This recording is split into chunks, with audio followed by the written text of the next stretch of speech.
नमस्कार। द देसी अड्डा पर आपका स्वागत है। मैं हूं राकेश तिवारी।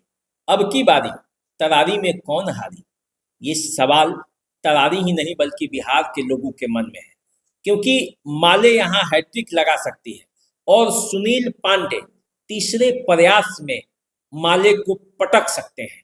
तो इन परिस्थितियों में क्या होगा, तरारी का जो समीकरण है ये क्या कह रहा है, आज इसी बात पर चर्चा के लिए हम आपके सामने हाजिर हैं। क्योंकि तरारी में पल पल समीकरण बदल रहे हैं और उन समीकरणों को बदलने में जो सबसे बड़े कारण के रूप में उभर रहे हैं वो प्रशांत किशोर है। और प्रशांत किशोर का दाव जो है वो यहाँ पे यदि चल गया तो तरारी का समीकरण जो है वो बदल जाएगा। और तरारी में इस बार सुनील पांडे लगातार तीसरे प्रयास में जीत सकते हैं। सुनील पांडे के पुत्र यहाँ से चुनावी मैदान में है और लड़ाई जो पीछे से सुनील पांडे लड़ रहे हैं, तो विजय विशाल प्रशांत की होगी, लेकिन उसके जीत का सेहरे का जो असली हकदार है वो सुनील पांडे होंगे। उसी तरह से माले 2 बार यहाँ से जीत चुकी है और तीसरी बार हैट्रिक लगा सकती है। तो यहाँ क्या होगा, इस बात को समझने के लिए आपको तरारी का पूरा समीकरण समझना पड़ेगा। देखिए, यहाँ उम्मीदवार के रूप में भाजपा से विशाल प्रशांत है, भाकपा माले से राजू यादव चुनावी मैदान में है, जन सुराज से किरण देवी चुनावी मैदान में उतर चुकी है और सब के सब चुनाव प्रचार में लगे हुए हैं और इतने प्रचार कर रहे हैं, घर घर डोर टू डोर फोन से हर तरीके से सोशल मीडिया का बात सब चल रहा है। और ये इसलिए चल रहा है कि इस बार कोई नहीं चाहता कि तरारी को छोड़ दिया जाए, सब तरारी की जीत को अपनी झोली में डालना चाहते हैं। देखिए, 2020 और 2015 इन दोनों चुनावों में सुदामा प्रसाद यहाँ से जीते थे, भाकपा माले के प्रत्याशी के तौर पर चुनावी मैदान में उतरे थे, वो बन गए हैं अब आरा के सांसद। और जब आरा के सांसद बने हैं तो जो पिछले बार आरा से चुनाव लड़े थे लोकसभा के, वो राजू यादव अब पहुंच गए हैं तरारी। तो अब जब राजू यादव तरारी पहुंचे हैं तो पूरा समीकरण जो है वो फिर से एक बार पुराने दौर में है।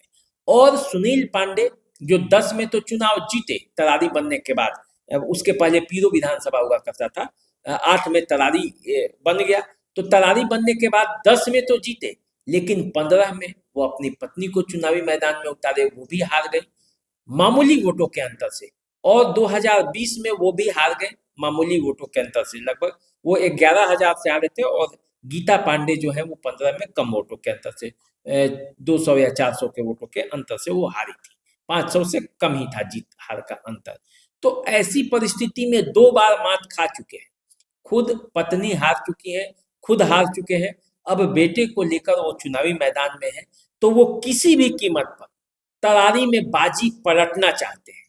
तीसरे बार में वो हारना नहीं चाहते, वो जीतना चाहते हैं। और राजू यादव जो कि भाकपा माले के हैं, वो आरा लोकसभा चुनाव हार चुके हैं, वो अपने राजनीतिक कैरियर में आगे बढ़ना चाहते हैं। तीसरी बार जो है वो भाकपा माले के लिए जीत का हैट्रिक लगाना है, तो दोनों को हैट्रिक लगाना है। सुनील पांडे हार का हैट्रिक लगा देंगे यदि माले जीत गया तो, और माले जीत का हैट्रिक लगा देगी यदि सुनील पांडे हार गए तो। और सुनील पांडे के प्रयास से यदि विशाल प्रशांत जीत जाते हैं तो समझिए कि हार की हैट्रिक नहीं लगेगी और वो जीत अपनी झोली में डाल देंगे। तो अब देखिए, किरण देवी यहाँ से प्रशांत किशोर की प्रत्याशी है और किरण देवी की वजह से कई समीकरण इधर से उधर हो रहा है।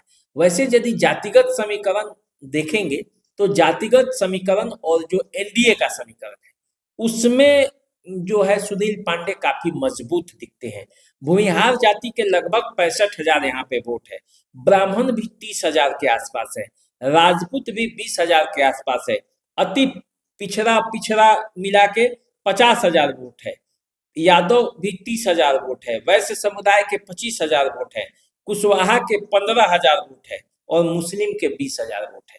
तो देखिए, सुदामा प्रसाद जब चुनावी मैदान में उतरते थे तो बीजेपी का जो वैश्य वोट है वो सुदामा प्रसाद के पक्ष में कुछ चला जाता था, उसमें डेंट लगा देते थे। लेकिन सुदामा प्रसाद अब चुनावी मैदान में नहीं है, तो क्या सभी वैश्य माले को फिर वोट देंगे या फिर वो लौट जाएंगे सुनील पांडे के पुत्र विशाल प्रशांत के खेमे में?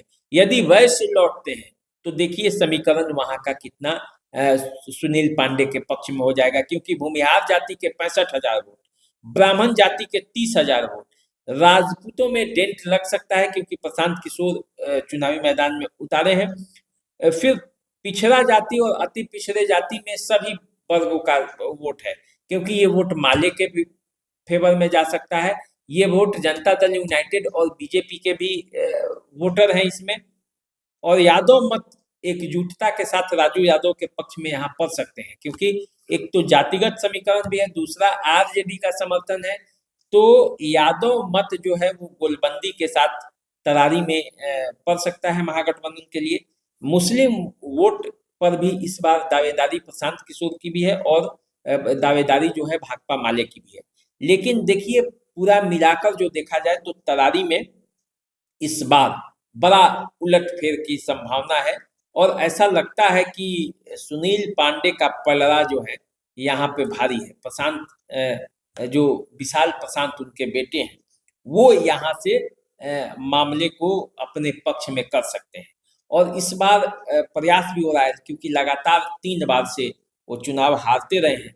तो जब 3 बार से चुनाव हारते रहे हैं और वो प्रयास अपना छोड़े नहीं है, तो ऐसी स्थिति में युवा चेहरे को एक लेकर आया गया है। विशाल प्रशांत पर न कोई आरोप है, तो ऐसी स्थिति में बीजेपी के प्रत्याशी के तौर पर यदि चुनावी मैदान में विशाल प्रशांत उतरे हैं तो जीत और हार का मामला जो है वो विशाल प्रशांत के पक्ष में बन सकता है। क्योंकि देखिए जितना वोट से सुनील पांडे हारे थे उससे ज्यादा वोट जो बीजेपी के कौशल विद्यार्थी हैं उनको मिल गया था। देखिए सुदामा प्रसाद को 75,945 वोट मिला था, सुनील पांडे को 62,930 मत मिला था, कौशल विद्यार्थी को 13,833 मत मिला था। इसमें जो सुदामा प्रसाद है वो 11,015 वोट से जीते थे। तो यदि 20 का भी समीकरण पर ध्यान देते हैं कि वैसा ही सब कुछ रहा कि आरजेडी के पक्ष में भाकपा माले के पक्ष में रहा, तो भी यदि बीजेपी और सुनील पांडे के वोटरों को मिला दिया जाए तो सुनील पांडे के पुत्र विशाल प्रशांत आगे बढ़ते हैं। वैसे में जब सुदामा प्रसाद चुनावी मैदान में नहीं है तो वैश्य मतों में भी बंटवारा और डेंट होगा, वो जाएगा बीजेपी के पास, ऐसा संकेत भी मिल रहा है। तो ऐसी स्थिति में तरारी जो सीट है उस पर अभी जो है वो विशाल प्रशांत का पलड़ा भारी दिख रहा है। हालांकि प्रचार प्रसार सभी पक्ष से हो रहा है, और क्या होगा तरारी में ये आने वाले समय में पता चलेगा, क्योंकि चुनाव में समीकरण तो बदलते रहता है। और प्रशांत किशोर के प्रत्याशी भी जिस तरह से प्रचार कर रही हैं और राजू यादव भी जिस तरह से प्रचार कर रहे हैं, तो अभी कुछ दिनों में पूरा मामला पता चलेगा।